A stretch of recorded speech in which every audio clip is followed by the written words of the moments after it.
Gözəlləş buyur desəm. Yığış gedək. Okey.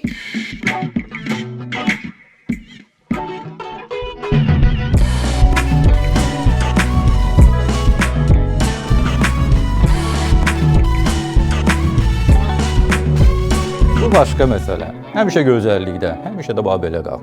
Ay, çox sağ ol. Sən nə fikirləşdin? Nə? Deyirəm, mən belə qəşəng dəyişdik. Aha. Bəlkə başqalarını da dəyişir. Mütləq. Məqsədimiz elə budur. Onda sıra sizdədir.